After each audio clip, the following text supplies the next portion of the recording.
Hi friends, welcome to my channel Telugu వంటకాలు జయ. మీ జయ ఈరోజు మీ ముందుకు ఒక సరికొత్త రెసిపీతో వచ్చేస్తుందండి. చూస్తుంటే కలర్ఫుల్గా నోరు ఊరిపోతుంది. ఏంటో అనుకుంటున్నారండి. చేప చొనతో ఫ్రై ఎలా చేయాలో చూద్దాం రండి. ఇప్పుడు సీజన్ వరగా మనకి ఈ జూలై నెలలో చేప సొన ఎక్కువగా దొరుకుతుంది కదండి.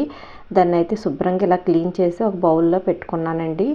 తర్వాత ఏం చేయాలో ఏమేమి తీసుకున్నానో చూద్దాం రండి. మనం స్టవ్ మీద ఒక బాండీ పెట్టుకొని, ఇది కూడా ఇనపది పెట్టుకుంటే మనకి మంచిగా ఫ్రై అవుద్దండి.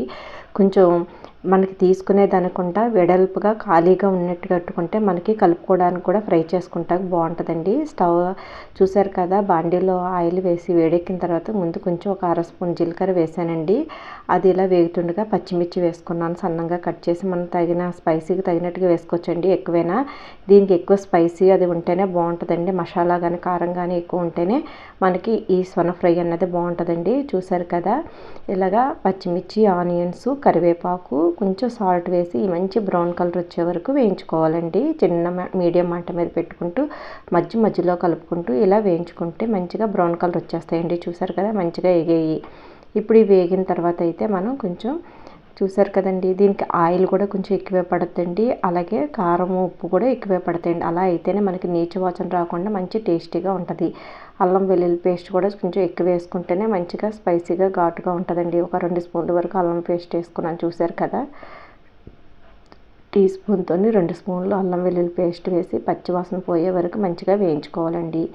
ఈ వేగుతున్నప్పుడు నూనె సరిపోతే వేసుకుంటే సరిపోద్దండి. మధ్యలో కొంచెం సొన వేగుతున్నప్పుడు చూసుకొని, అలాగే కొంచెం పసుపు, అలాగే కొంచెం కారం వేసాను కదండి. మన టేస్ట్ తగినట్టుగా కొంచెం కాశ్మీరీ చిల్లీ మంచి కలర్ కోసం వేసాను. అలాగే ధనియా పౌడర్ 1 స్పూను, గరం మసాలా ఇవన్నీ వేసుకొని కొంచెం జీరా పౌడర్ వేసానండి. అలాగే గరం మసాలా, ధనియా పౌడరు, జీరా పౌడరు, కారము ఇవన్నీ వేసుకొని ఒకసారి కలుపుకొని, చూసారు కదండి, ఇలాగా పచ్చివాసన పోయే వరకు కొంచెం వాటర్ వేసుకుంటూ కలుపుకుంటే మనకి మంచిగా వేగుతాయండి. చూసారు కదా, అలా కొంచెం వాటర్ వేసి ఈ మసాలాలన్నీ కొంచెం వేయించుకోవాలి.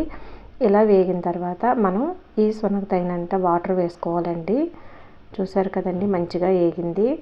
ఇప్పుడు ఆయిల్ ఇలా తేలుతున్నప్పుడు మనం తీసుకున్న సొనాన్ని బట్టి చూసుకొని వాటర్ వేసుకొని, ఈ వాటర్ మరుగుతున్నప్పుడే మనం ఈ సొన్ని ఇందులో పెట్టుకోవాలండి.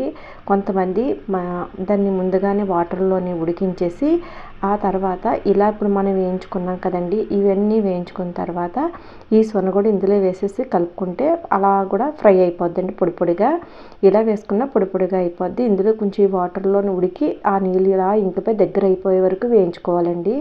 చూసారు కదండి, ఈ నీళ్ళు ఇలా మరుగుతున్నప్పుడు మనం కడిగి పెట్టుకున్న సొన్న అయితే దానిపైన ఏవైనా డస్ట్ అన్నీ ఉంటే తీసేసుకొని శుభ్రంగా కడుక్కోవాలండి. వాటర్ తెల్లగా వచ్చే వరకు నీచు వాసన లేకుండా ఉంటుంది. ఈ సొన అన్నది కంటి చూపుకి బాగా పనిచేస్తుందండి. టేస్ట్ కూడా చాలా బాగుంటుంది. కానీ సొన టేస్ట్గా ఉన్నప్పుడు చేప అయితే చప్పదనం వచ్చేస్తుందండి. చాలామందికి సొన ఇష్టంగా ఉంటుంది. కొంతమందికి ఏమో సొన ఉన్న చేప టేస్ట్ తక్కువ ఉంటుందని కొంతమంది తీసుకోరండి ఆడ చేపని.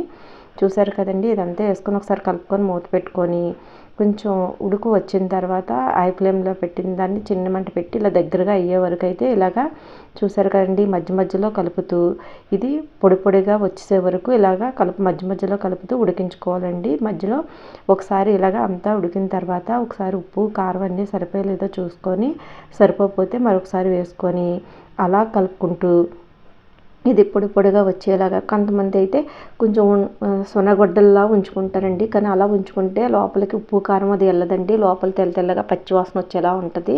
చూసారు కదా, లాస్ట్గా కొంచెం కొత్తిమీర వేసుకొని మళ్ళీ ఒకసారి అలా కలుపుతూ మూత పెట్టుకొని ఇది నూనె తెలుతుంది. చూసారు కదండి, ఇలా అయ్యే వరకు చక్కగా వేయించుకుంటే మంచిగా వేగిపోయి ఇది పొడిగా ఉంటుంది. చక్కగా వేడిగా ఉన్నది ఒక బౌల్లో వేసుకొని స్పూన్ పెట్టుకొని తింటే టేస్ట్ చాలా బాగుంటుందండి. అలాగే మనం ప్లెయిన్ రైస్తో చారుతోని ఇది సొన వేసుకొని తిన్నా టేస్ట్ బాగుంటుందండి. ఉత్తి చారు, మనం చింతపండు చారు అంటాం కదండి, ఆ చారుతో కూడా ఇదైతే సైడ్ డిష్గా చాలా బాగుంటుందండి. చారు కలుపుకొని ఈ సొన అందులో పెట్టుకొని తింటూ ఉంటే టేస్ట్ అయితే చాలా బాగుంటుంది. ఇలా పొడిగా చేసుకోవడం అయితే మాకు చాలా చాలా ఇష్టం అండి. మీలో ఎంతమందికి ఇలా చేసుకోవడం ఇష్టం అండి? కొంతమంది ఇగురులాగా చిన్న చిన్న సొన గొడ్డల్లా ముక్కల్లా కోసి వండుకుంటారండి, అదొక టేస్ట్ ఉంటుంది. కొంతమంది నిప్పులు ఉన్న వాళ్ళు గుడ్డలో పెట్టి కాల్చుకుంటారండి, అదొక టేస్ట్ ఉంటుంది. చూసారు కదండి, మన సొన ఫ్రై అయితే రెడీ అయిపోయింది. మళ్ళీ లాస్ట్గా ఒకసారి కొత్తిమీర వేసుకొని కలిపేసుకొని కొంచెంసేపు మూత పెట్టి అలా ఉంచి కొంచెం వేడి చల్లారిన తర్వాత సర్వింగ్ బౌల్లో తీసుకొని సర్వ్ చేసుకుంటే మన సొన ఫ్రై అనేది రెడీ అయిపోయినట్టుగానండి. చూస్తుంటే ఎమ్మీగా నోరు ఊరిపోతుంది కదండి, మరి తినేయాలనిపించేస్తుంది. ఇప్పుడు సీజన్లో ఎక్కువ దొరుకుతుంది, మీరు కూడా ట్రై చేయండి.